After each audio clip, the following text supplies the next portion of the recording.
If you're an older guy and you're newly single or divorced, there's basically only three types of women that are going to be into you.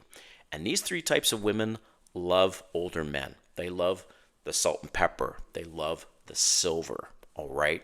And these men to them are irresistible. But these three types of women, there's difference between each one of them, and that's what I'm going to go over in this video, is specifically what are those three types, and I'm going to define each type so you can be a little more aware of the type of women that will be attracted to you as an older guy.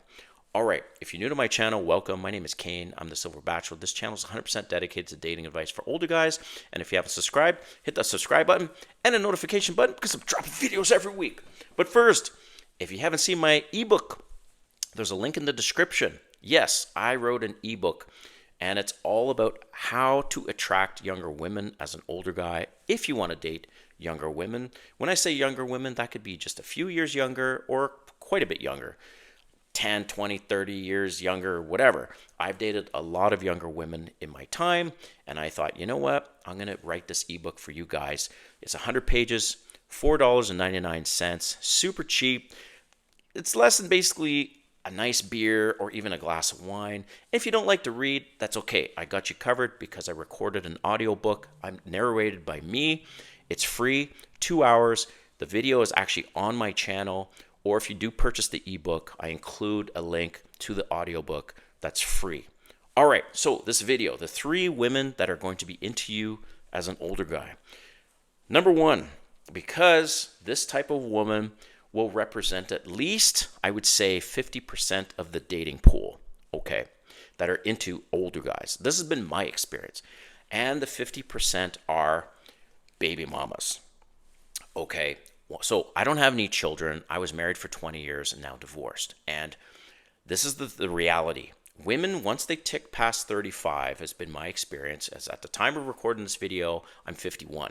So women over 35, 80-90% have children, and they are into me, right, as an older guy, but I don't have any children.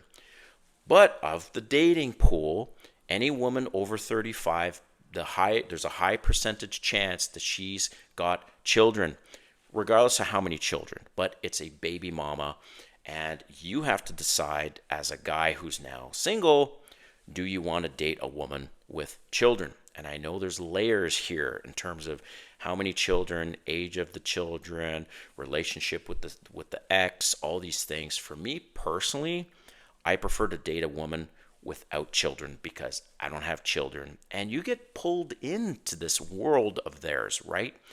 And you're not the priority. Not that I need to be the priority, but the children are the priority and will always be.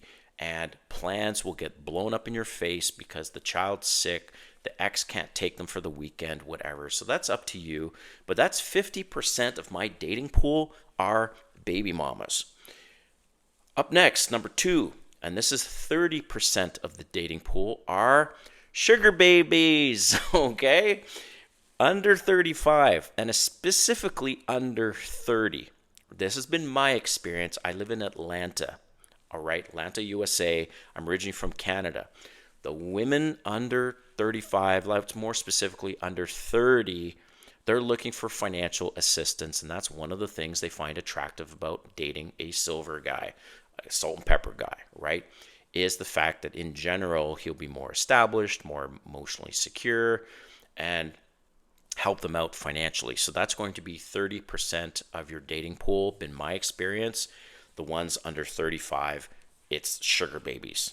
That's the thing, right? Maybe they won't classify themselves as sugar babies, but at the end of the day, they're looking for help financially, right? In whatever way that looks like. Maybe, by the way, it's really expensive for women to take care of themselves. Like, you have no idea how much it costs for women to get their nails done, specifically, their hair done, their lashes, makeup. Makeup is expensive as fuck.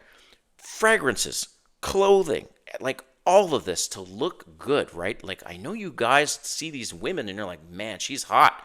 It costs money to look like that. And we're not even talking about Botox or any surgeries and things. I'm just, their dress, their nails, all this stuff. Like, the average woman, I would say at minimum, is probably spending $500 a month on just them to look good, right? Including their makeup, their hair, their nails, all of that. That's a lot, especially if she's a student or if she's got a little part-time job or she's not making much. So these could be things that you, as an older guy, you come along and you can help them with, and they're like, wow, this is amazing. I'm dating this guy. And one of the reasons why they prefer to date older guys, because guys their age are broke as fuck. Can't help them with that stuff, right? So moving along, last 20% of the dating pool will consist of single women, no children. Okay. So in my experience, that's the last 20%. They're single and they have no children. Now, these women could be in their 20s, 30s, or 40s, right? I personally will not date a woman older than myself or really in the 50s right now. So, but I will date 20s, 30s, and 40s. And that's the last group, which is the group that's my target audience that I'm trying to find ideally. Is they're not sugar babies, they're not baby mamas. Obviously, I do pretty well for myself and I don't mind helping out here and there and stuff, but I don't want them coming at me expecting financial benefits right out of the gate kind of thing. So let me know in the comments if there's another type, what you think about this, about the 50% are baby mamas, 30% sugar babies, and the last 20% of single women with no children. All right, thanks for watching. We'll see you next time.